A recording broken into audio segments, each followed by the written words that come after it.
Freedom in Congo Square. Coretta Scott King honorees Carol Boston Weatherford and R. Gregory Christie. To all who yearn for freedom, in memory of my great-grandfather Isaac Cooper, USCT, a co-founder of Unionville, Maryland. Carol Boston Weatherford. For Michael Svensson, R. Gregory Christie. Freedom in Congo Square by Carol Boston Weatherford, illustrated by R. Gregory Christie. Foreword by Freddie Williams Evans. Congo Square is an open space located within Louis Armstrong Park in New Orleans, Louisiana. Many events have taken place there during New Orleans history, including ball games, circus performances, fireworks shows, and police drills. But it was the music, songs, and dances performed by enslaved Africans on Sunday afternoons that made Congo Square known worldwide. These Africans had been captured in West and Central West Africa, separated from their families, placed in chains aboard slave ships, and brought to the new land as property. Some were also brought from the West Indies and other parts of the United States. In New Orleans, they worked Mondays through Saturdays, from sun up to sundown, clearing swamps, cutting roads, building houses, growing crops, washing, cooking, cleaning, and whatever else they were told. But based on a law called the Code Noir, Sundays were holy days. They were to be work-free and set aside for worship. In addition to attending church, some enslaved people used that time off to earn money by growing and selling food, hunting, fishing, or working for their owners and other people. On Sunday afternoons, people in the African heritage, both enslaved and free, came together to enjoy themselves. They met at different places in the city until a law made Congo Square the only place they could meet. There, they formed circles around groups of dancers and musicians in different parts of the square. Inside those circles, musicians played instruments like the ones they knew in their homelands, including different kinds and sizes of drums, along with strong string and wind instruments.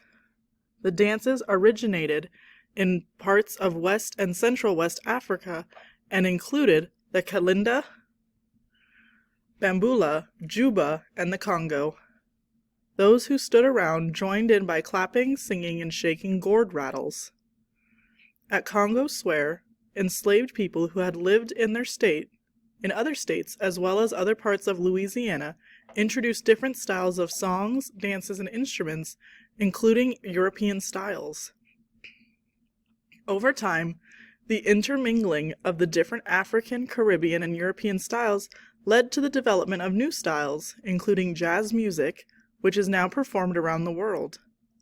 The music for jazz funerals and for second-line dancing and parades, along with the music of Mardi Gras Indians, all began in New Orleans and was based on the style called jazz. Congo Square was placed on the National Register of Historic Places in 1993, and a historical marker was erected there in 1997, although Congo Square has been its unofficial name since the mid-1800s. It has held many other names, including Place Publique, Circus Square, Congo Plains, and Beauregard Square. In 2011, the New Orleans City Council passed an ordinance that made Congo Square the official name for the national landmark. Today, thanks to the Congo Square Preservation Society, New Orleanians of all ages and backgrounds, along with visitors from all parts of the world, come together in Congo Square on Sundays. There, they enjoy the freedom of expressing themselves by singing, dancing, drumming, and playing other musical instruments of their choice. If you are ever in New Orleans on a Sunday afternoon, feel free to join in. Freddie Williams Evans is a historian and a Congo Square expert. Find out more about her at freddieevans.com. Mondays, there were hogs to slop, mules to train, and logs to chop. Slavery was no ways fair. 6 more days to Congo Square. Tuesdays, there were cows to feed, fields to plow, and rows to seed. A moment without work was rare, 5 more days to Congo Square. Wednesdays, there were beds to make, silver to shine, and bread to bake. They dreaded lash too much to bear, 4 more days to Congo Square. Thursdays, there were clothes to clean, floors to scrub, and babes to wean. Spirituals rose from the despair, 3 more days to Congo Square. Fridays, there were crops to pick, trees to prune, and walls to brick. Run away, some slaves dared, 2 more days to Congo Square. Saturdays, there were beans to can, hens to pluck, and folks to fan. Freedom was slaves' ardent prayer, 1 more day to Congo Square. Week in, week out, from sun to sun, always more chores to be done. And even as the plantation slept, wood was on the fire kept. But Sunday was a day of rest, when master charmed the weekend guests. Slaves had off one afternoon, when the law allowed them to commune. They flocked to New Orleans' Congo Square.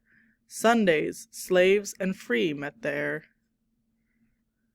It was a market and a gathering ground, where African music could resound. Beneath the sun, in the open air, the crowd abuzz with news to share. Grouped by nation, language, tribe, they drummed ancestral roots alive. They played triangles, gourds, and bells, bonzas, flutes, fiddles, and shells. Women in gauze, silk, and percale, men in fringe and furry tails, shook tambourines and shouted chants as rhythms fueled a spirited dance. They rejoiced as if they had no cares, half day, half free in Congo Square. This piece of earth was a world apart. Congo Square was freedom's heart.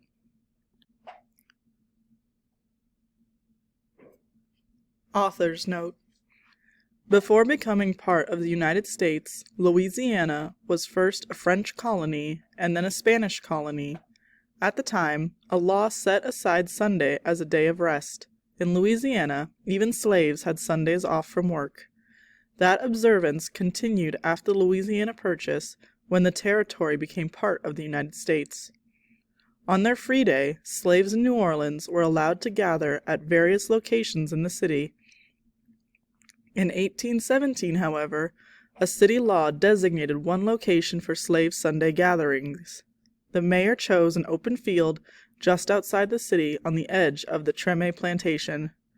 The meeting place went by various names: Place des Nègres, Place Publique, Beauregard Square, Circus Square, Place Congo, and others, before becoming known as Congo Square.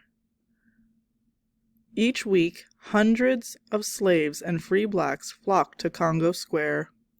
In most states, slaves were not allowed to assemble without white supervision, and African music was banned.